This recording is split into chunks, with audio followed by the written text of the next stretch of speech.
నమస్కారం భవ్య న్యూస్ కి స్వాగతం. ముందుగా హెడ్లైన్స్.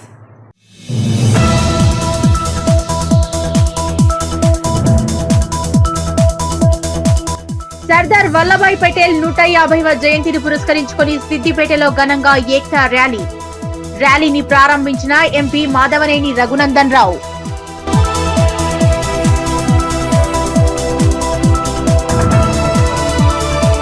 ప్రజావాణి కార్యక్రమం కేవలం సమస్యలు వినే కార్యక్రమంగా కాకుండా పరిష్కారాల వేదికగా కావాలన్న కలెక్టర్. సంగారెడ్డి కలెక్టరేట్ ప్రజావానికి 25 దరఖాస్తులు అందాయన్న ప్రావీణ్య.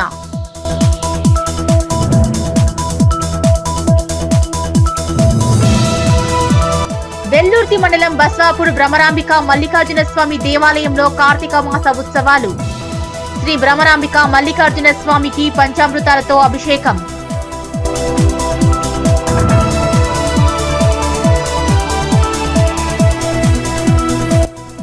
నిజాంపేట మండల వ్యాప్తంగా రోజు రోజుకు పెరిగిపోతున్న చలి తీవ్రత.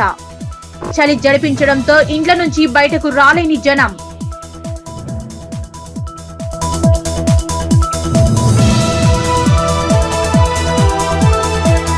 సంగారెడ్డి జిల్లా పోతిరెడ్డిపల్లి చౌరస్తాలో నూతనంగా నిర్మించిన హీలింగ్ ట్రీ హాస్పిటల్ రాష్ట్ర వైద్యారోగ్య శాఖ మంత్రి దామోదర రాజనరసింహ ఘనంగా ప్రారంభించారు.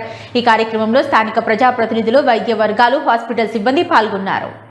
సంగారెడ్డి పోతిరెడ్డిపల్లి చౌరస్తాలో నూతనంగా నిర్మించిన హీలింగ్ ట్రీ హాస్పిటల్ ను రాష్ట్ర వైద్యారోగ్య శాఖ మంత్రి దామోదర రాజనరసింహ ఆదివారం ఘనంగా ప్రారంభించారు. ఈ కార్యక్రమంలో స్థానిక ప్రజాప్రతినిధులు, వైద్య వర్గాలు, హాస్పిటల్ సిబ్బంది పాల్గొన్నారు. ఈ సందర్భంగా మంత్రి మాట్లాడుతూ జిల్లాలో ఆధునిక చికిత్స సదుపాయాలు అందుబాటులోకి రావడం ఆనందకరమని, ప్రజలకు నాణ్యమైన ఆరోగ్య సేవలు చేరవేయడంలో హీలింగ్ ట్రీ హాస్పిటల్ కీలక పాత్ర పోషిస్తుందని పేర్కొన్నారు. హాస్పిటల్ ప్రారంభం ద్వారా సంగారెడ్డి పరిసర ప్రాంతాల ప్రజలకు శీఘ్ర వైద్య సేవలు లభిస్తాయన్నారు. సర్దార్ వల్లభాయ్ పటేల్ 150వ జయంతిని పురస్కరించుకొని సిద్దిపేటలో ఏక్తా ర్యాలీని ఘనంగా నిర్వహించారు. ప్రభుత్వ బాలుర జూనియర్ కళాశాల నుంచి ప్రభుత్వ డిగ్రీ కళాశాల వరకు సాగిన ర్యాలీని మెదక్ ఎంపీ మాధవనేని రఘునందన్ రావు, జిల్లా అదనపు కలెక్టర్ అబ్దుల్ హమీద్లు ప్రారంభించారు. సిద్దిపేటలో ఏక్తా ర్యాలీని ఘనంగా నిర్వహించారు. ప్రభుత్వ బాలుర జూనియర్ కళాశాల నుంచి ప్రభుత్వ డిగ్రీ కళాశాల వరకు సాగిన ర్యాలీని మెదక్ ఎంపీ మాధవనేని రఘునందన్ రావు, జిల్లా అదనపు కలెక్టర్ అబ్దుల్ హమీద్, జిల్లా అధికారులు మరియు ప్రభుత్వ, ప్రైవేటు విద్యా సంస్థల విద్యార్థులతో కలిసి ప్రారంభించారు. ఈ సందర్భంగా ఎంపీ రఘునందన్ రావు మాట్లాడుతూ భారతదేశ తొలి ఉప ప్రధాని మరియు హోంమంత్రి అయిన ఉక్కు మనిషి సర్దార్ వల్లభాయ్ పటేల్ దేశ సమగ్రత మరియు ఐక్యత కోసం అహర్నిశలు పనిచేశారన్నారు. స్వాతంత్ర్యం సమయానికి భారత్ లో 565కు పైగా సంస్థానాలు ఉన్నప్పటికీ అవన్నీ ఒకే దేశంగా నిలవాలని సర్దార్ వల్లభాయ్ పటేల్ పిలుపునిచ్చారన్నారు. హైదరాబాద్, జమ్మూ కాశ్మీర్ వంటి కొన్ని రాజ్యాలు స్వతంత్ర దేశాలుగా కొనసాగాలని ప్రయత్నించినప్పటికీ నిజాం నవాబుపై ఆపరేషన్ పోలో పేరుతో హైదరాబాద్ పై భారతదేశం చేపట్టిన యుద్ధం అనంతరం దేశానికి స్వాతంత్ర్యం వచ్చిన 13 నెలల తర్వాత హైదరాబాద్ 1948 సెప్టెంబర్ 15వ తేదీ అధికారికంగా భారతదేశంలో విలీనమైందన్నారు. ఈ సందర్భంగా భారత ప్రభుత్వం సర్దార్ పటేల్ జన్మదినాన్ని జాతీయ ఐక్యత దినోత్సవంగా ప్రకటించిందన్నారు. దేశాన్ని విచ్ఛిన్నం చేయాలనే కుట్రలు దేశ సమగ్రతకు వ్యతిరేకంగా వ్యవహరిస్తున్నాయని పేర్కొంటూ దేశం ఏక్ భారత్ శ్రేష్ఠ భారత్ గా ప్రపంచంలోనే నెంబర్ 1 గా నిలవాలని, భారతదేశాన్ని 2047 నాటికి వికసిత దేశంగా తీర్చిదిద్దేందుకు యువత ముందుకు రావాలని పిలుపునిచ్చారు. అనంతరం కార్యక్రమంలో పాల్గొన్న ప్రతి ఒక్కరికి కృతజ్ఞతలు తెలుపుతూ విద్యార్థులకు జాతీయ ఐక్యత ప్రతిజ్ఞ చేయించారు. తర్వాత ప్రభుత్వ డిగ్రీ కళాశాల ఆవరణలో జరిగిన కార్యక్రమంలో మాట్లాడుతూ దేశ స్వాతంత్ర్యం, ఐక్యత కోసం ప్రాణాలు అర్పించిన మహనీయుల చరిత్రను పాఠ్య పుస్తకాల్లో చేర్చే పనిని ప్రభుత్వం ముందుకు తీసుకెళ్తోందని తెలిపారు. జిల్లా గ్రంథాలయ సంస్థ చైర్మన్ కేడం లింగమూర్తి మాట్లాడుతూ సర్దార్ పటేల్ దేశాన్ని బలమైన సమైక్య భారతదేశంగా తీర్చిదిద్దిన మహనీయుడని, యువత ఆయన బాటలో నడవాలన్నారు. అదనపు కలెక్టర్ అబ్దుల్ హమీద్ మాట్లాడుతూ 565 సంస్థానాలను ఏకం చేసి అఖండ భారతదేశాన్ని నిర్మించిన సర్దార్ పటేల్ దృఢ సంకల్పానికి నిదర్శనమన్నారు. ఈ కార్యక్రమంలో జిల్లా విద్యాశాఖ అధికారి శ్రీనివాస్ రెడ్డి, క్రీడల అధికారి వెంకట నర్సయ్య, యువజన అధికారి రంజిత్ రెడ్డి, అర్బన్ తహసీల్దార్, ఎంఈఓలు, ట్రెస్మా టౌన్ అధ్యక్షులు, మై భారత్ కన్వీనర్, ప్రభుత్వ, ప్రైవేటు పాఠశాల ఉపాధ్యాయులు, విద్యార్థులు పాల్గొన్నారు.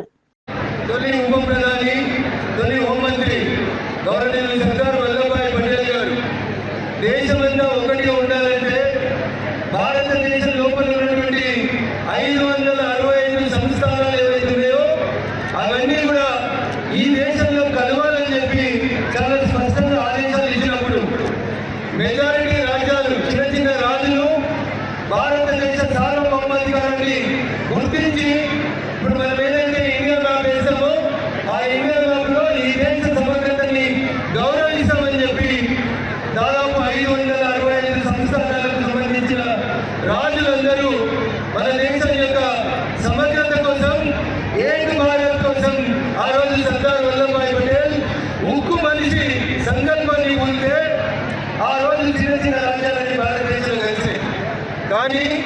దురదృష్టం ఇప్పుడు మనం నిలబడ్డ గడ్డ ఆ రోజు హైదరాబాద్ సంస్థానంగా ఉంటే దీని రాజు నిజాం నవాబ్ గారు.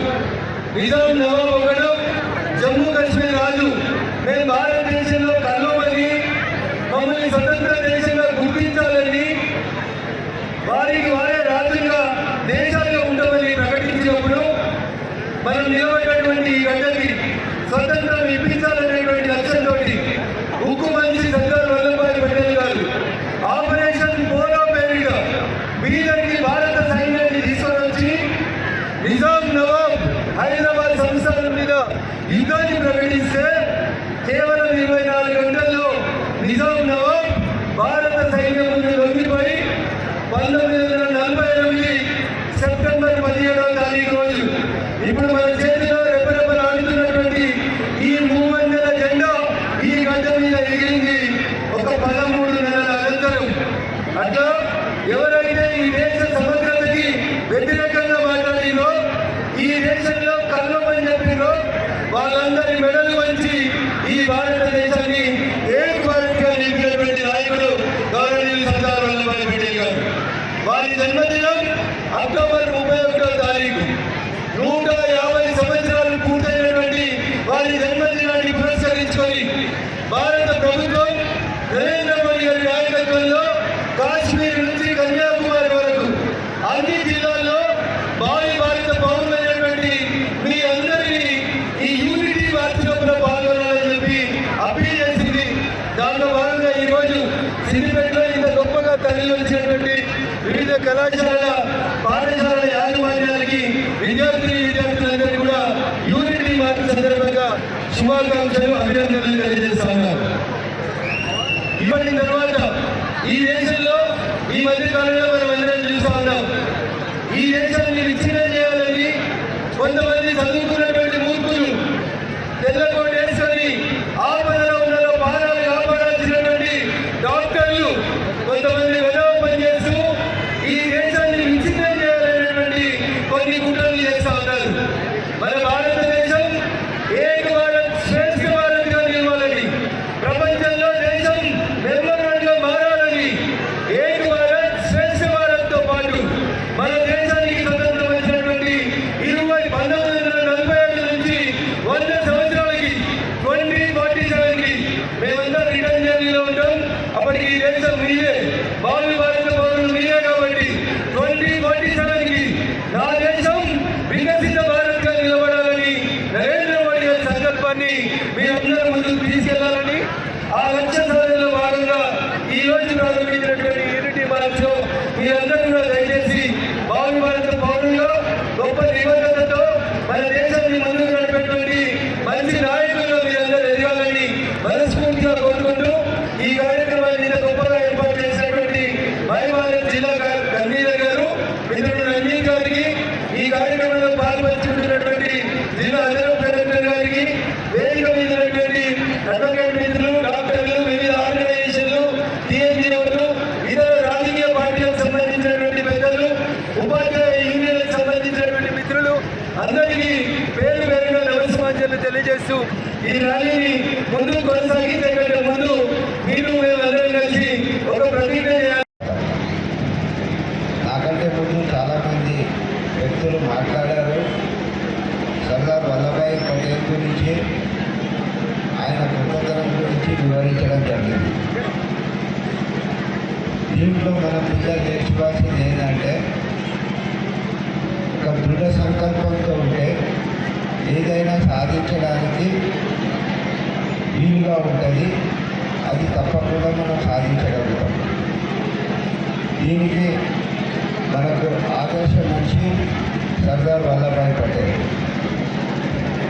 మీ అందరికీ తెలుసు, స్వాతంత్రం భారతదేశానికి వచ్చినప్పుడు సుమారు 565 చిన్న చిన్న ప్రిన్సిపల్ స్టేట్స్ లాగా భారతదేశంలో అన్ని చోట్ల ఉండే. ఇప్పుడున్న మన భారత మ్యాప్ లాగా లేకుండే, దాంట్లో చిన్న చిన్న పాకెట్స్ లాగా ఒక్కొక్క చిన్న చిన్న ప్రిన్సిపల్ స్టేట్స్ లాగా అట్లాంటివి ఉండే. సో ఇలా మధ్యలో ఉండి భారతదేశం ప్రగతి సాధించాలి, భారతదేశం వేరే దేశాలతో మళ్ళీ ఇబ్బంది పడవద్దు అన్న ఒక ముఖ్య అంశంతో అప్పుడు ఒక నిర్ణయం తీసుకొని ఈ చిన్న రాష్ట్రాలన్నీ కూడా మన భారతదేశంలో కల్పించడానికి నిర్ణయం చేయడం జరిగింది. ఇది ముఖ్యమైన బాధ్యత సర్దార్ వల్లభాయ్ పటేల్ గారికి ఇవ్వడం జరిగింది. ఆయన తన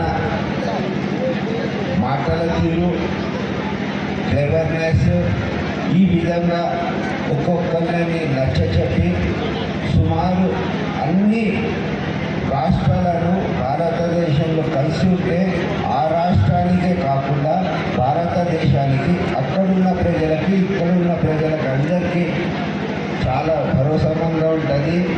మనం ఇన్నాళ్ళు దేశం గురించి కష్టపడిన కష్టాలను దాని యొక్క ఫలం సంపాదించుకోవడానికి వీలుగా ఉంటుందని నచ్చచెప్పి వాళ్ళకి కన్విన్స్ చేసి భారతదేశంలో ఇంటిగ్రేషన్ చేయడం జరిగింది.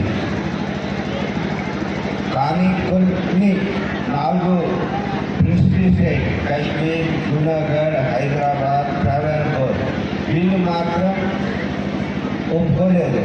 అప్పుడు వేరే పద్ధతిలో వాళ్ళకు ఒప్పించి ఏ విధంగా చేయాలో భారతదేశాన్ని ఒక రాష్ట్రం, ఒక దేశం లాగా without any geographical entities within the boundaries of India చేయడం ఈ పెద్ద మన సర్దార్ వల్లభాయ్ పటేల్ గొప్పతనం. ఆయన చేసిన ఈ ప్రక్రియ అర్థం చేసుకోవాలంటే భారతదేశం 1947లో వచ్చినప్పుడు ఇప్పుడున్న జాగ్రఫికల్ ఏరియాలో సుమారు 40% ప్రిన్సిపల్ స్టేట్స్లో ఉండే 40% వరకు సుమారు, మరియు 23% జనాభా భారతదేశంలో లేకుండే అప్పటికి. So it is a very big achievement.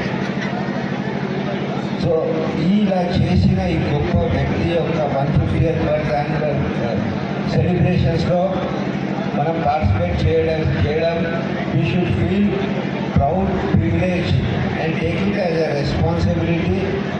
ముందు తరాలకు మీరు ఇది చెప్పే బాధ్యతను తీసుకోవాలని కోరుకుంటూ మరొకసారి ఈ శుభ సందర్భంగా మీ అందరికీ శుభాకాంక్షలు, ధన్యవాదాలు.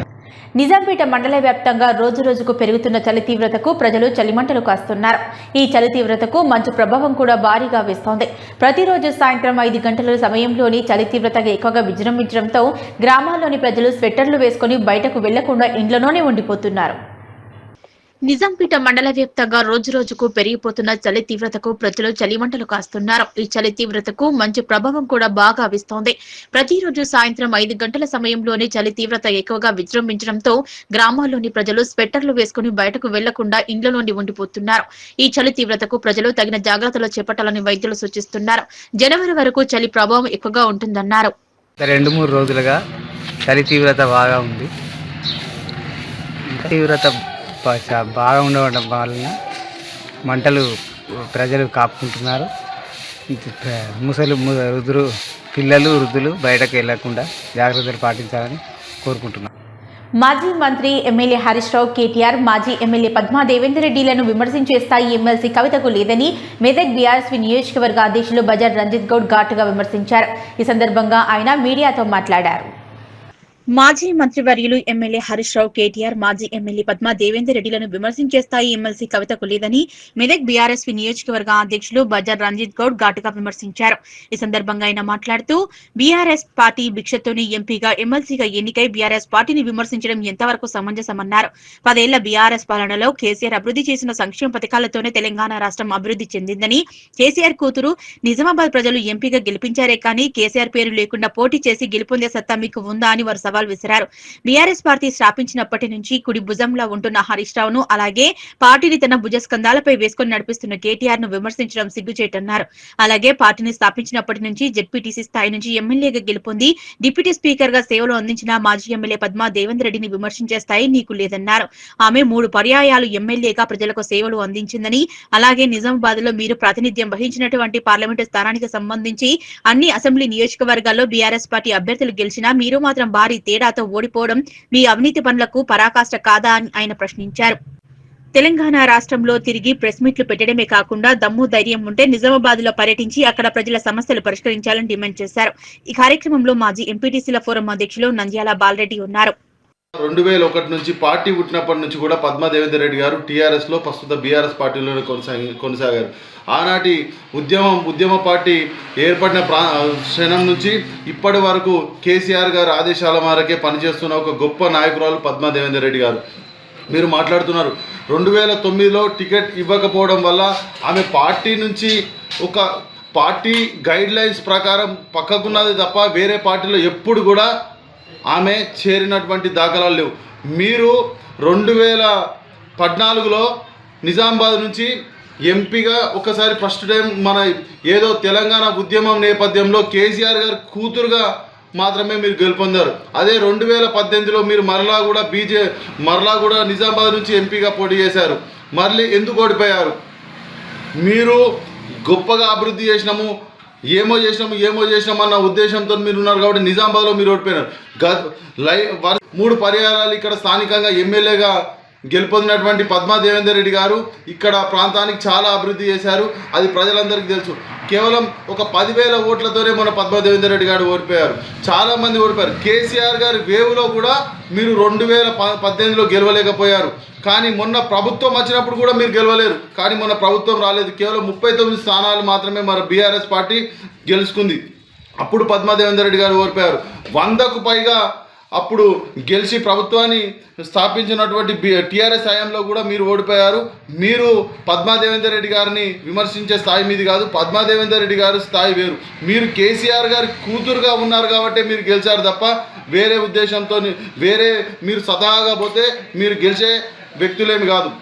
పద్మా దేవేందర్ రెడ్డి గారు అంచెలంచెలుగా ఎదుగుతూ ఒక జెడ్పీటీసీగా వారి యొక్క ప్రస్థానము ప్రారంభించి అంచెలంచెలుగా డిప్యూటీ స్పీకర్ వరకు కూడా ఎదిగిన ఘనత ఒక మహిళా నాయకురాలుగా మేము ఒకటే చెప్తున్నాము. మీరు లిక్కర్ స్కామ్లో దొరికారు కాబట్టి, లిక్కర్ దందాలో మునిగిపోయారు కాబట్టి, కొన్ని లక్షల కోట్లు మీరు సంపాదించుకున్నారు కాబట్టి బట్టగాల్చి అందరి మీద వేద్దామనుకుంటే మాత్రం తెలంగాణ ప్రజలు నమ్మే పరిస్థితిలో లేరు. ఎందుకంటే మీరేందో తెలుసు. ఇక్కడున్న కేసీఆర్ గారు, కేటీఆర్ గారు, అదేవిధంగా హరీష్ రావు గారు వ్యక్తిత్వాలు ఏందో ప్రజలందరికీ తెలుసు.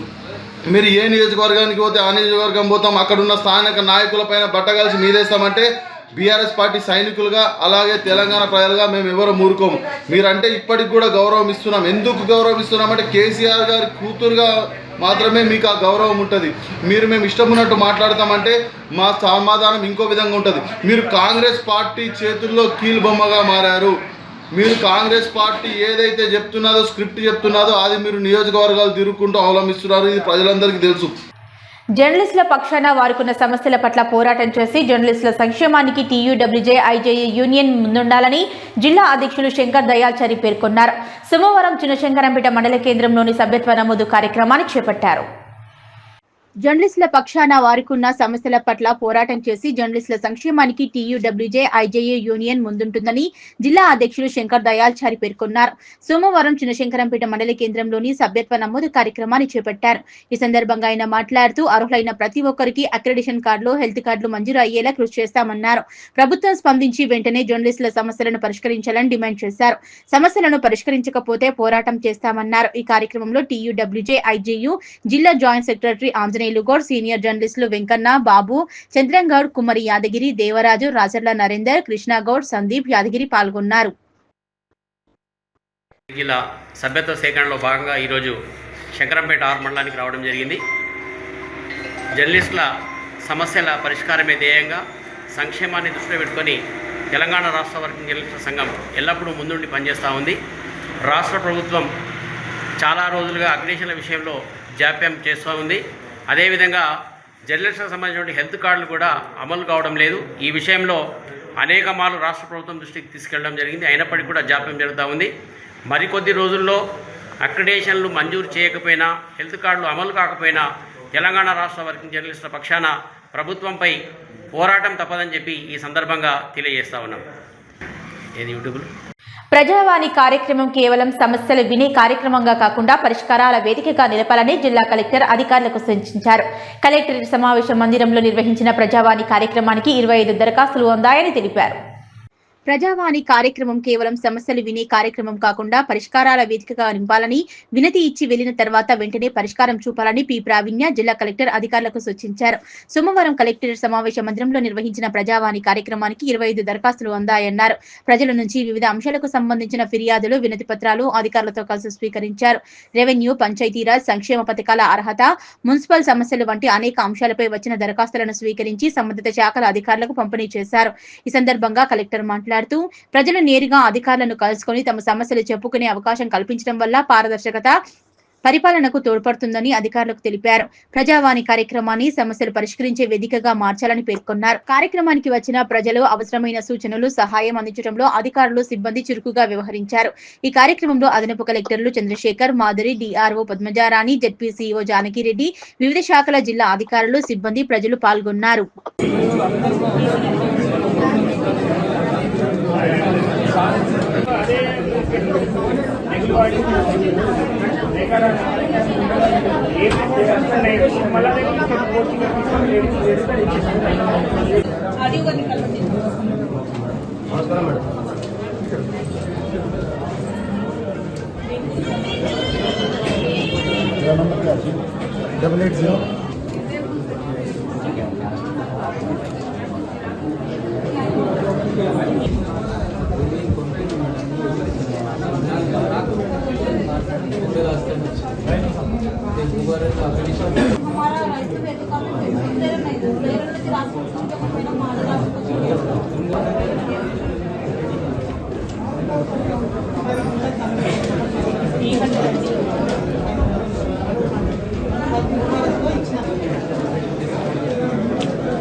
జర్నలిస్టుల పక్షాన వారికున్న సమస్యల పట్ల పోరాటం చేసి జర్నలిస్టుల సంక్షేమానికి టీయూడబ్ల్యూజే ఐజేఏ యూనియన్ ముందుంటుందని, జర్నలిస్టుల సమస్యల పరిష్కారానికి కృషి చేస్తుందని జిల్లా అధ్యక్షుడు శంకర్ దయాల్చారి పేర్కొన్నారు. సోమవారం చేగుంట మండల కేంద్రంలోని విశ్రాంత ఉద్యోగుల సంఘం భవనంలో సభ్యత్వ నమోదు కార్యక్రమాన్ని చేపట్టారు.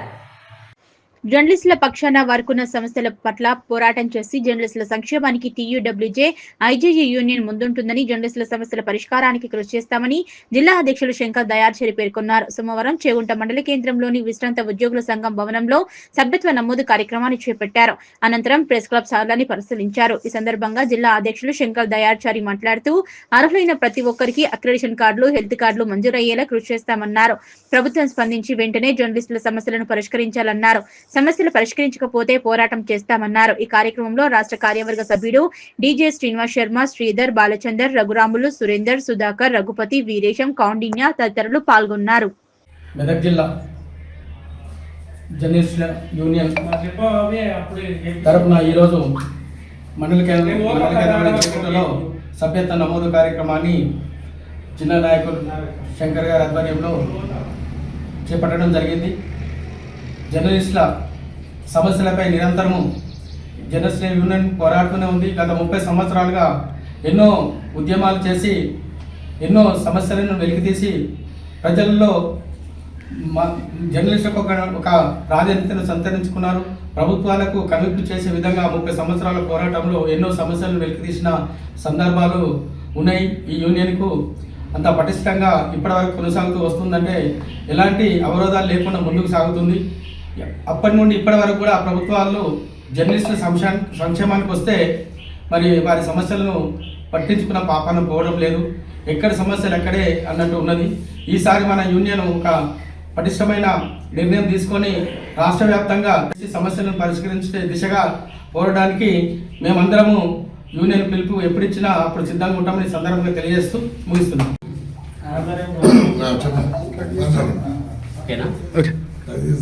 తెలంగాణ రాష్ట్ర వర్గం జర్నలిస్టుల సంఘం మెదక్ జిల్లా సభ్యత్వ సేకరణలో భాగంగా ఈరోజు మండల కేంద్రం చేగుంటకు రావడం జరిగింది.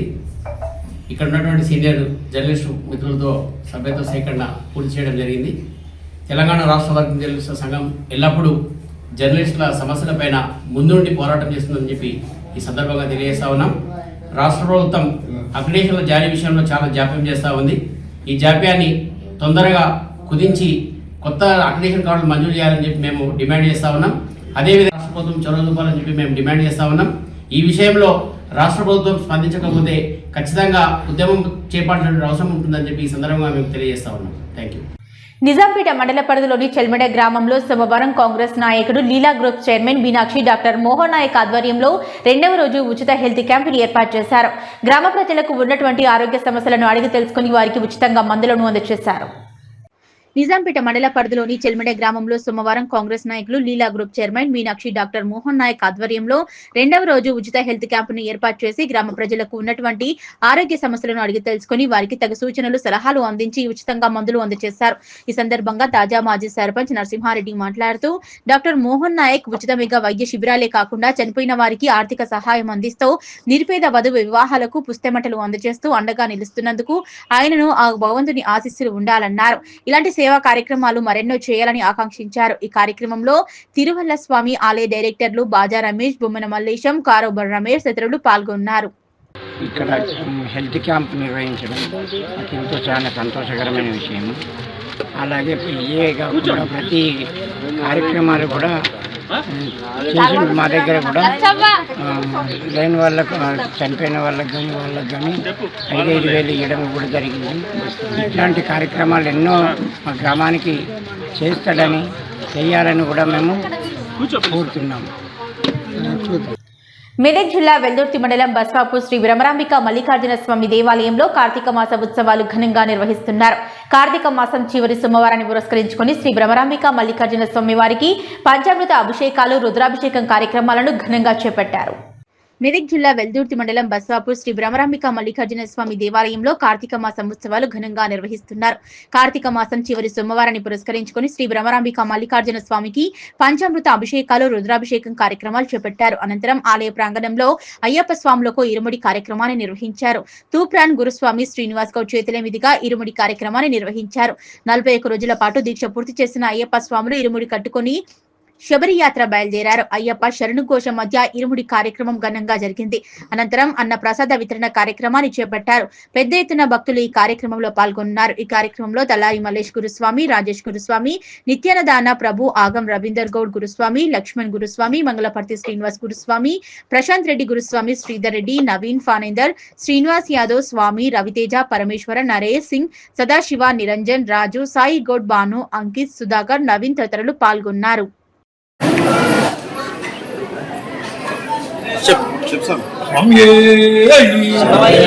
స్వామి శరణం స్వాములు ఈరోజు మన ఈ మల్లన్నగుట్ట దేవాలయం నుండి చుట్టుపక్కల అయ్యప్ప స్వాములు అందరూ మొదటిసారిగా ఇరుముడు కట్టుకొని శబరిమలై 41 దీక్ష చేసుకొని బయలుదేరుతున్నారు స్వామి. అందులో భాగంగానే నేను తూప్రాన్ దేవాలయ గురుస్వామి స్వామిని ఈ స్వామికి ఈరోజు ఆ ఇరుముడి కార్యక్రమంలో పాల్గొని ఆ స్వామికి ఇరుముడు కట్టి శబరిమలై పంపిస్తున్నాను స్వామి. ప్రతి సంవత్సరము మన ఇక్కడ మల్లేష్ గురుస్వామి, మళ్ళీ రవిస్వామి, మన టెంట్ వెంకటి గురుస్వామి ఆధ్వర్యాన్ని ఇక్కడ రావడం జరుగుతుంది. కాబట్టి ప్రతి సంవత్సరము ఇక్కడ స్వయంభూ శ్రీ మల్లికార్జున స్వామి దేవాలయాన్ని విచ్చేసి ప్రతి కార్తీక మాసంలో ఇక్కడికి విచ్చేసి స్వామికి ఇరుముడు కట్టడం నా అదృష్టం స్వామి. సంగారెడ్డి జిల్లా అమీన్పూర్ మండలం పద్మశాలి సంఘం అధ్యక్షుడు వనం యాదగిరి, పద్మశాలి సంఘం గౌరవ అధ్యక్షులు ఆడేలి రవీందర్ ఆధ్వర్యంలో పద్మశాలీల ఆత్మీయ సమ్మేళనాన్ని నిర్వహించారు మరియు వనభోజన కార్యక్రమాన్ని ఘనంగా చేపట్టారు. పటాన్చెరు నియోజకవర్గం అమీన్పూర్ మున్సిపాలిటీ బీరంగూడ గుట్టపైన పద్మశాలి సంఘంలోని అమీన్పూర్ మండల పద్మశాలి సంఘం అధ్యక్షులు వనం యాదగిరి, పద్మశాలి సంఘం గౌరవ అధ్యక్షులు ఆడలి రవీందర్ ఆధ్వర్యంలో పద్మశాలిల ఆత్మీయ సమ్మేళనం మరియు వనభోజన కార్యక్రమాన్ని నిర్వహించారు. అనంతరం వారు మాట్లాడుతూ పద్మశాలి కుటుంబ సభ్యులకు జై మార్కండేయ, జై పద్మశాలి. కార్తీక మాసంలో బీరంగూడ గుట్టపై ఉన్న పద్మశాలి సంఘంతో పద్మశాలిల కుటుంబ సభ్యులతో ద్వితీయ సంవత్సరం వనభోజనాల కార్యక్రమాన్ని జరుపుకుంటున్నామన్నారు. పద్మశాలిల కులవృత్తులు ప్రధానంగా వస్త్రాలు, నేత మరియు అమ్మకం. పురాతన కాలం నుంచి పద్మశాలిలు నైపుణ్యం కలిగిన చేతులతో పట్టు, నూలు వంటి దారాలను ఉపయోగించి అద్భుతమైన వస్త్రాలు, చీరలు నేసేవారు. మనం నేసిన బట్టలను తమ నాణ్యత, అందం మరియు డిజైన్ల కోసం దేశవ్యాప్తంగా విదేశాలకు కూడా ప్రసిద్ధి చెందాయి. ఈ వృత్తి కేవలం జీవనోపాధి మాత్రమే కాకుండా ఒక కళ, సంస్కృతిగా తరతరాలుగా కొనసాగుతూ వస్తోందన్నారు. అయినప్పటికీ ఆధునిక యంత్రాల రాకతో చేనేత వృత్తి పలు సవాళ్లను ఎదుర్కొంటోంది. కానీ ఇప్పటికీ పద్మశాలీలు ఆ పురాతన కళను సజీవంగా ఉంచడానికి కృషి చేస్తున్నామన్నారు. మన పద్మశాలీలు చదువుల్లో, వ్యాపారంలో, ప్రభుత్వ ఉద్యోగాల్లో రాణిస్తున్నప్పటికీ రాజకీయంగా ఎదుగుదల లేదు. పద్మశాలీలు రాజకీయంగా కూడా ఎదగాలి. మనం ఒకరికి ఒకరం సహాయం చేసుకుంటూ పద్మశాలి బంధువులలో ఎవరైనా గరీబు వాళ్ళు ఉంటే తాము ఆర్థికంగా ధైర్యంగా మద్దతు ఇస్తూ వాళ్ళను అభివృద్ధిలోకి తీసుకురావాలన్నారు. ఈ కార్యక్రమంలో పద్మశాలి సంఘం గౌరవ అధ్యక్షులు ఆర్ఎల్ఈ రవీందర్, అమీన్పూర్ మండల పద్మశాలి సంఘం అధ్యక్షులు వనం యాదగిరి, ప్రధాన కార్యదర్శి చెన్న మోహన్, అమీన్పూర్ పట్టణ పద్మశాలి సంఘం అధ్యక్షులు గోప దుర్గయ్య, ప్రధాన కార్యదర్శి ఆనందపు మహేందర్ మరియు కమిటీ సభ్యులు, పద్మశాలి కుటుంబ సభ్యులు తదితరులు పాల్గొన్నారు. నమస్కారం. ఈరోజు కార్తీక మాస వన భోజనాలు మన పద్మశాలి భవనంలో ఆచార్య కొండలసి బాబూజీ భవనంలో ఇవాళ 2వ సంవత్సరం కాబట్టి ఈ కార్తీక మాసానికి వచ్చిన కులబాంధులందరికీ పేరు ధన్యవాదాలు చెప్పుకుంటూ ఈ మన అమీన్పూర్ మండల సంఘం అధ్యక్షుని వనం యాదగిరి, మన ప్రధాన కార్యదర్శి చెన్నమోహన్ గారు, మన కార్యవర్గ సభ్యులు, అలాగే పట్టణ సంఘం గోపదుర్గ గారు, అలా ప్రధాన కార్యదర్శి మహానందపు మహేందర్ గారు, ఆ కార్యవర్గ సభ్యులు, అలాగే యువజన సంఘం పద్మశాలి యువజన సంఘం మనం రాజేష్ వారి కార్యవర్గ సభ్యులు, మన ఆలెంకనారాయణ గారు మన తెలంగాణ యూత్ యువజన సంఘానికి అధ్యక్షులుగా ఉండి ఈ కార్యక్రమాన్ని విజయవంతం చేసి ఈ వనభోజనం వచ్చిన పద్మశాలి కులబాంధులందరికీ ఏదో ధన్యవాదాలు చెప్తున్నాను. ఈరోజు వీరంగూడ ఈ అమీన్పూర్ యొక్క మండల పద్మశాల సంఘం మరియు పట్టణ పద్మశాల సంఘం ఆధ్వర్యంలో ఈరోజు వనభోజనాలు ఈ యొక్క భవన ఋషి పద్మశాలి భవన్లో ఏర్పాటు చేయడం జరిగింది. మరి ఈ భవనం అయిన తర్వాత ఇది 2వసారి. దాదాపు 10 సంవత్సరాలుగా 10-11 సంవత్సరాలుగా ఈ యొక్క వనభోజనాలు నడుస్తూ ఉన్నాయి. మరి ఈ భవనం అయిన తర్వాత కూడా ఈరోజు 2వ సంవత్సరం మరి వనభోజనాలు విజయవంతంగా నడుస్తూ ఉన్నాయి. ముఖ్యంగా ఈ యొక్క పద్మశాలి భవనం నిర్మించుకున్న తర్వాత మరి ఈ యొక్క పద్మశాలి భవనాన్ని మరి అనేక రకాలుగా అభివృద్ధి చేయవలసిన బాధ్యత మరి స్థానిక ప్రజాప్రతినిధులపై ఉన్నది, ప్రభుత్వాలపై ఉన్నది. మేమందరూ కూడా అప్పీల్ చేస్తున్నాం. అయ్యా మా పద్మశాలంతా కలిసి మరి ఈరోజు మధ్యతరగతి ప్రజలైనటువంటి పద్మశాలీలు ఈరోజు ఒక భవనాన్ని నిర్మించుకున్నాం. కానీ దయచేసి ప్రజాప్రతినిధులు సహకరించి భవిష్యత్తులో మేము చేయబోయే రూపకల్పన చేయే ఒక పద్మశాలి భవన నిర్మాణానికి అన్ని రాజకీయ పార్టీలు కూడా ప్రభుత్వం కూడా సహకరించాలని చెప్పేసి మేము మనవి చేస్తున్నాం. అలాగే పద్మశాలి కుల బాంధవులకు మేము చెప్తా ఉన్నాం, దయచేసి ఈరోజు రాష్ట్ర ప్రభుత్వాలు పద్మశాలీలను ఒక లెక్కలోకి తీసుకోవడం లేదు, పరిగణలోకి తీసుకోవడం లేదు. అనేక కులాలను పరిగణలోకి తీసుకున్నట్టు పద్మశాలను తీసుకోక ఇవాళ పద్మశాలి సమాజాన్ని ఇవాళ ప్రభుత్వాలు వెనుకకు నెట్టేస్తున్నాయి. ప్రభుత్వాలకు హెచ్చరిక చేస్తున్నాం. ఖచ్చితంగా పద్మశాలి సమాజాన్ని గుర్తించవలసిన అవసరం ఉంది. పద్మశాలీలు రాజకీయంగా ఎదిగేందుకు అవకాశం కల్పించవలసిన అవసరం రాజకీయ పార్టీల మీద ఉన్నది. పద్మశాలి సమాజం ఈ తెలంగాణ రాష్ట్రంలో ఒక బలమైన సమాజం. పద్మశాలి సమాజం దాదాపు తెలంగాణలో 40 నుంచి 50 అసెంబ్లీలు తారుమారు చేసే అవకాశం ఉన్న పద్మశాలి సమాజానికి బలం ఉంది. మళ్ళీ ఇలాంటి పద్మశాలి సమాజాన్ని ఈ యొక్క ప్రభుత్వం కాంగ్రెస్ ప్రభుత్వం చిన్నచూపిస్తూ ఉన్నది. దయచేసి కాంగ్రెస్ ప్రభుత్వానికి డిమాండ్ చేస్తూ ఉన్నాం. మేము ఈ యొక్క పద్మశాలి సమాజాన్ని గుర్తించాల్సిన అవసరం ఉంది. పద్మశాలి సమాజాన్ని వీళ్ళ కాంగ్రెస్ పార్టీ కాదు, అన్ని రాజకీయ పార్టీలు కూడా రాజకీయంగా అవకాశాలు కల్పించాలి, రాజకీయంగా వాళ్ళకు రాజకీయంగా ఎదిగేందుకు కృషి చేయాలని చెప్పేసి రాజకీయ పార్టీలకు విన్నవిస్తూ, అలాగే పద్మశాలి సమాజం కూడా ఏ ఎన్నికలు జరిగినా ఏం జరిగినా పద్మశాలి సమాజాన్ని గౌరవిస్తూ పద్మశాలి సమాజానికి మరి రాజకీయంగా ఎదిగేందుకు కృషి చేయాలని చెప్పేసి పద్మశాలి సమాజాన్ని కూడా నేను విన్నవిస్తున్నాను. ఈ యొక్క కార్యక్రమం పెద్ద ఎత్తున ఈరోజు మరి దాదాపు 12 గంటలకు స్టార్ట్ అయ్యి ఈరోజు పెద్ద సంఖ్యలో పద్మశాలి కుల బాంధవులు మహిళలతో సహా రావడం ఈ యొక్క కార్యక్రమాన్ని విజయవంతం చేయడం వాళ్ళందరూ కూడా పేరు పేరున ధన్యవాదాలు చెప్తూ ఈ యొక్క కార్యక్రమం మండల అధ్యక్షులు యాదగిరి గారు, పట్టణ అధ్యక్షులు దుర్గయ్య గారు వారి ఆధ్వర్యంలో మరియు ఈ యొక్క యువజన సంఘం అధ్యక్షులు రాజేష్ గారు మరి వారి బృందంతో ఈరోజు ఆట పోటీల కార్యక్రమము ఇలా కులబాంధులకు అందరూ కూడా మహిళలకు పిల్లలకు ఇలా ఆట పోటీలు నిర్వహించి వాళ్ళకి బహుమతులు కూడా ఇవ్వడం జరుగుతూ ఉంది. ఈ కార్యక్రమానికి విచ్చేసిన కులబాంధులందరూ కూడా పేరు పేరున జిల్లా కలెక్టర్ ఆదేశాల మేరకు మెదక్ జిల్లాలో బాల్య వివాహాల రహిత జిల్లాగా అన్ని శాఖల అధికారులను సమిష్టిగా తీర్చిదిద్దారని ICDS Medak project CDPO Venkataramanamma అన్నారు. మెదక్ జిల్లాలోని కొల్చార మండల పరిషత్ కార్యాలయ సమావేశ మందిరంలో సోమవారం మహిళా అభివృద్ధి శిశు సంక్షేమ శాఖ ఆధ్వర్యంలో బాల్య వివాహాల నిర్మూలన, పిల్లల అభివృద్ధిపై అధికారులకు అవగాహన సదస్సు నిర్వహించారు. ఈ కార్యక్రమానికి ముఖ్య అతిథిగా తహసీల్దార్ శ్రీనివాసాచారి హాజరై మాట్లాడుతూ విద్యతో ఎంతో ఉన్నతంగా రాణించవచ్చని తల్లిదండ్రులకు తెలియపరచాలన్నారు. బాల్య వివాహాలు జరిపినట్లయితే చట్ట ప్రకారం శిక్ష అర్హులవుతారని తెలియజేశారు. తద్వారా బాల్య వివాహాలు అరికట్టవచ్చన్నారు. మెదక్ సిడిపిఓ వెంకటరమణమ్మ మాట్లాడుతూ బాల్య వివాహాలు జరిగితే అంగన్వాడీ, ఆశా, పంచాయతీ కార్యదర్శులదే బాధ్యత అని హెచ్చరించారు. జిల్లాను బాల్య వివాహాలు జరిగిన జిల్లాగా మార్చాలన్నారు. పిల్లలందరూ బడిలో ఉండాలన్నారు. పిల్లల చేత పనిచేయడం నేరమని తెలిపారు.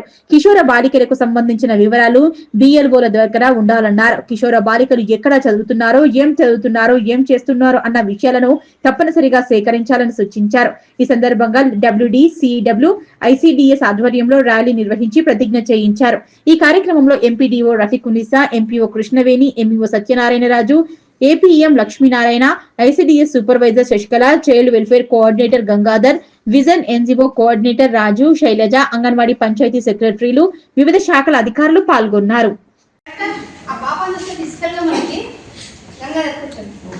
పాపని మనం ఫిజికల్గా చూస్తే 13, 14, 15 సంవత్సరాల పాప. వాళ్ళ ఆధార్ కార్డులో 19 సంవత్సరాలు ఉంటుంది. పెళ్ళి పాపం పూజారికి ఏమాత్రం తెలుస్తుంది? వాళ్ళు ఎందుకు అడుగుతారు? ఈ పాప వయసు ఎంత అని అడుగుతారా?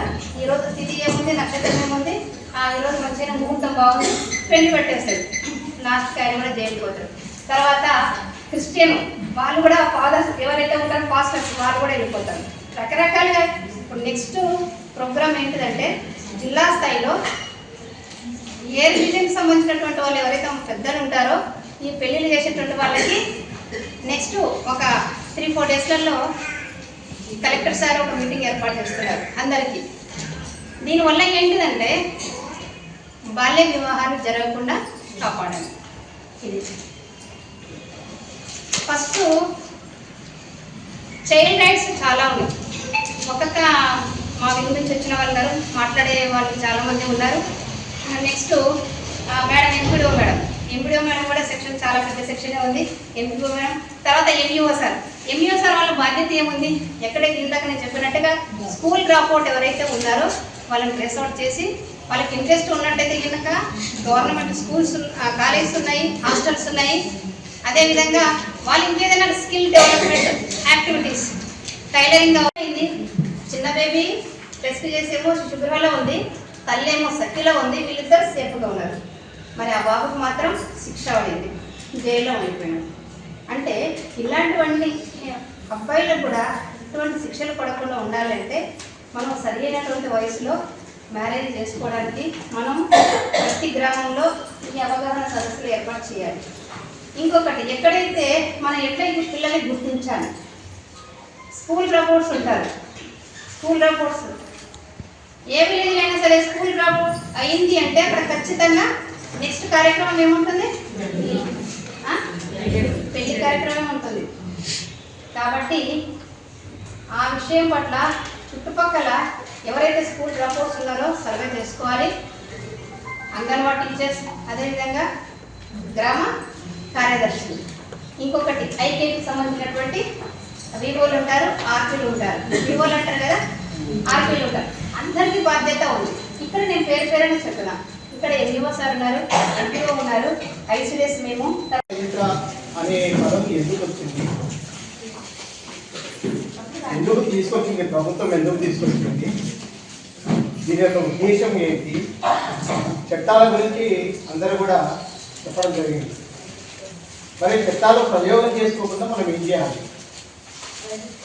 మన యొక్క ఎఫర్ట్స్ ఏ విధంగా ఉండాలి, చేసుకోకుండా సమాజాన్ని బాగు చేసుకోవచ్చు అనే దాని మీద నేను ఒక్క నిమిషం మాట్లాడాను. ఆడపిల్లలకు 18 సంవత్సరాలు, మగపిల్లవాడికి 21 సంవత్సరాలు. ఈ సంవత్సరాలు దాటిన తర్వాత వివాహాలు చేసుకోవడానికి ప్రభుత్వము అనుమతించింది. మరి అంతకుముందు ఎందుకు ఇవ్వలేదు అనుమతి అనుకుంటే, పిల్లల యొక్క పుట్టినప్పటి నుంచి పిల్లలు మానసికంగా కానీ శారీరకంగా కానీ నేర్చుకునే వయస్సు 18 సంవత్సరాలు అనేది ప్రభుత్వం నిర్దేశించింది. అంటే పిల్లలను మనం చూస్తుంటాం, ఫస్ట్ పుట్టినప్పటి నుంచి సంవత్సరం విధంగా ఏ విధంగా ఉంటారు 3 నుంచి 5 ఆ విధంగా పిల్లల బాల్యాన్ని మనం, ఎందుకంటే మనందరం కూడా తల్లిదండ్రులు కనుక పిల్లలతో ఆడుకుంటుంటాం కనుక ఆ పిల్లలందరూ కూడా పుట్టినప్పటి నుంచి 18 సంవత్సరాల వయసు వరకు వాళ్ళ యొక్క స్టేజెస్ను బట్టి నేర్చుకునే స్థితిలో ఉంటారు. మానసికంగా వాళ్ళు మంచి ఏది సమాజంలో, చెడు ఏది అనేది నేర్చుకునే స్థితిలో ఉంటారు. కనుక మన భారతదేశం అనేది ప్రతి ఆడపిల్లకు 18 సంవత్సరాలు పెట్టింది, అదే మగపిల్ల వారికి 20 సంవత్సరాలు పెట్టింది. మరి ప్రభుత్వాలు ఇంతగా చెప్తున్నప్పటికీ కూడా మరి వివాహాలు ఎందుకు తల్లిదండ్రులు 18 సంవత్సరాలు నిండక ముందే జరిపిస్తున్నారు అనేది కూడా మనం ఆలోచించాలి. ఎందుకు జరుగుతున్నాయి అంటే సమాజంలో ఉన్నటువంటి కొంత బ్యాక్లాగ్స్ కూడా ఉన్నాయి. ఏ విధంగా ఉన్నాయి? పేదరికం ఒకటి, తర్వాత ఆడపిల్లలను చూస్తే లైంగికమైనటువంటి సమస్యల వల్ల కొంత తల్లిదండ్రులు భయపడుతుంది. మా పిల్లను 10th చదువుతుంది, 10th చదివిన ఇంటర్ పంపించాలంటే ఏమవుతుందో తెలియదు, ఆడపిల్ల ఎదిగింది అనే ఒక భయము తల్లిదండ్రుల్లో పెరిగిపోయింది మన భారతదేశంలో ముఖ్యంగా. అది ఎక్కడ అంటే పల్లెటూరు వ్యవస్థలో చాలా ఎక్కువగా ఉంది. మరి మనం ఎందుకయ్యా ప్రభుత్వం మనకి ఎందుకు ఇచ్చింది? తల్లిదండ్రుల వైపు ఆ విషయాల మీద స్పష్టమైనటువంటి అవగాహన ఇవ్వాల్సిన బాధ్యత ఉద్యోగస్తులుగా మనకు. అయ్యా ఈ విధంగా ఉండండి. చేగుంట మండలం రుక్మాపూర్ గ్రామ రైతులు ఇచ్చిన ఫిర్యాదు మేరకు ఒక ప్రైవేటు కంపెనీకి చెందిన విత్తనాలను అభివృద్ధి చేసే క్రమంలో వరి పంట ఆశించిన దిగుబడి లేదే అని చేసిన ఫిర్యాదు మేరకు జిల్లా వ్యవసాయాధికారి ఆధ్వర్యంలో వ్యవసాయ శాఖ మరియు తెలంగాణ రైతు విజ్ఞాన కేంద్రం శాస్త్రవేత్తలు, తెలంగాణ విత్తనాల అభివృద్ధి సంస్థ, తెలంగాణ విత్తన ధృవీకరణ సంస్థ ఆధ్వర్యంలో కమిటీగా రూపొందించి ఈ కమిటీ ఆధ్వర్యంలో సమీక్ష క్షేత్ర పరిశీలన చేశారు. ఈ గ్రామ శివారులో వివిధ రైతులకు సంబంధించిన వరి పంటలను పరిశీలించారు. పంట వివిధ దశల్లో ఆశించిన చీడపీడలు, పంట యొక్క పెరుగుదల వరలో వచ్చే పిలకల సంఖ్య మరియు పంట యొక్క అభివృద్ధి కీలక దశలను పరిశీలించారు. ఈ కార్యక్రమంలో జిల్లా వ్యవసాయ అధికారి శ్రీ దేవ్ కుమార్, తెలంగాణ రైతు విజ్ఞాన కేంద్రం శాస్త్రవేత్తలు కె రాహుల్ విశ్వకర్మ, డాక్టర్ ఏ నిర్మల, సహాయ వ్యవసాయ సంచాలకులు ఆర్ విజయ నిర్మల, మండల వ్యవసాయ అధికారి హరిప్రసాద్, తెలంగాణ విత్తన మరియు సేంద్రియ ధృవీకరణ సంస్థ సహాయ సంచాలకులు ఎం శివకుమార్, తెలంగాణ విత్తనాభివృద్ధి సంస్థ రీజనల్ మేనేజర్ అతుల్ కుమార్ జైన్, వ్యవసాయ అధికారి రాజనారాయణ, వ్యవసాయ టెక్నికల్ అధికారి వందన, గ్రామ రైతులు పాల్గొన్నారు.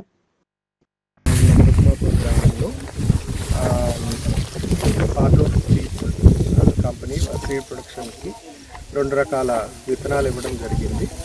ఆ 2 రకాల విత్తనాలు 50 ఎకరాలు ఒక దగ్గర, 50 ఎకరాలు ఒక దగ్గర ఇవ్వడం జరిగింది.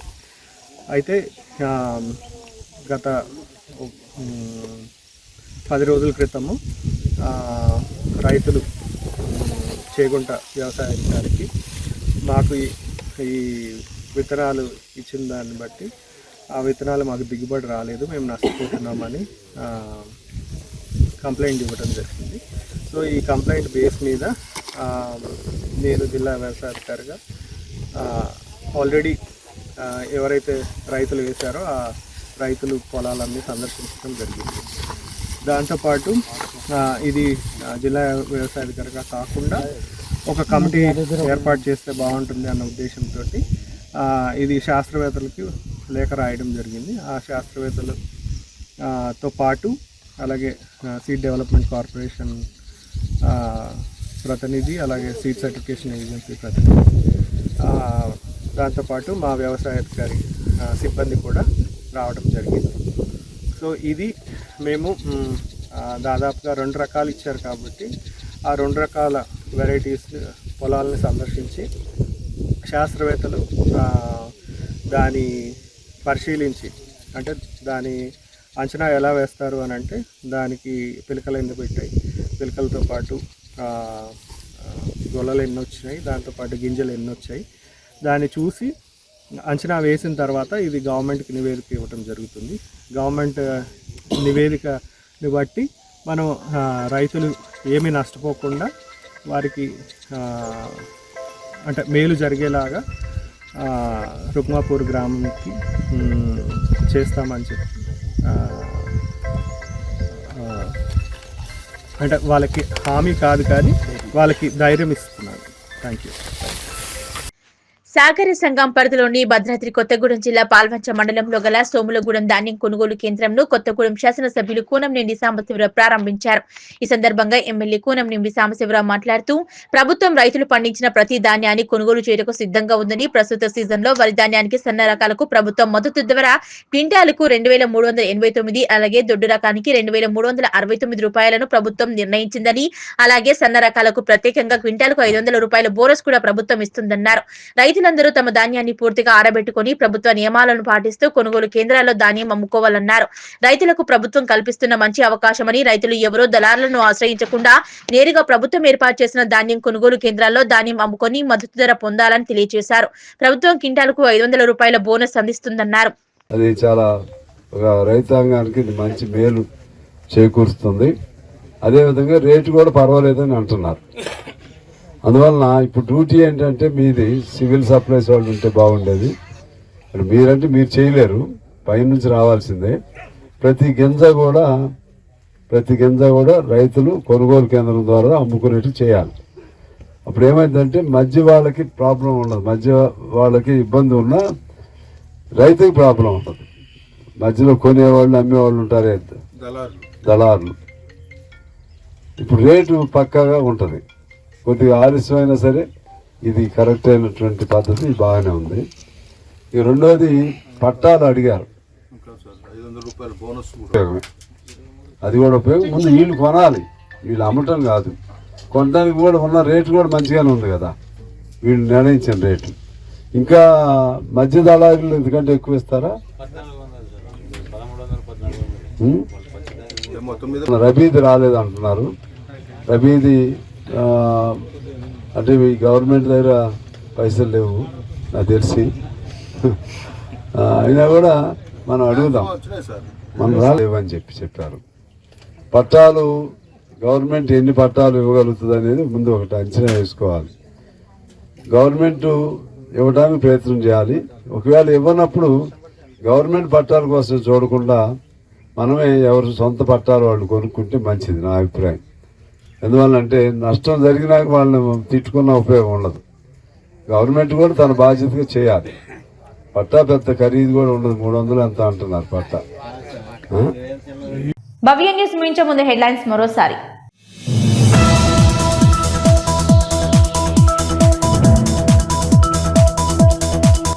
సర్దార్ వల్లభాయ్ పటేల్ 150వ జయంతిని పురస్కరించుకుని సిద్దిపేటలో ఘనంగా ఏక్తా ర్యాలీని ప్రారంభించిన ఎంపీ మాధవనేని రఘునందన్ రావు.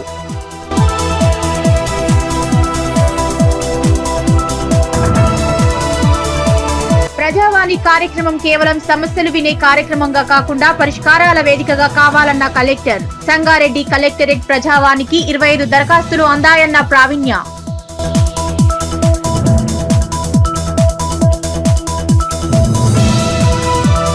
వెల్లూర్తి మండలం బస్వాపూర్ భ్రమరాంబిక మల్లికార్జున స్వామి దేవాలయంలో కార్తీక మాస ఉత్సవాలు.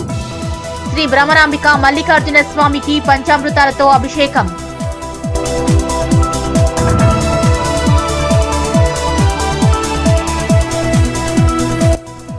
నిజాంపేట మండల వ్యాప్తంగా రోజురోజుకు పెరిగిపోతున్న చలి తీవ్రత.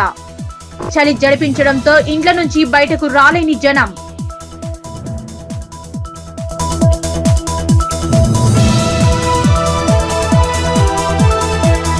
ఇవి ఇప్పటివరకున్న అప్డేట్స్. నమస్కారం.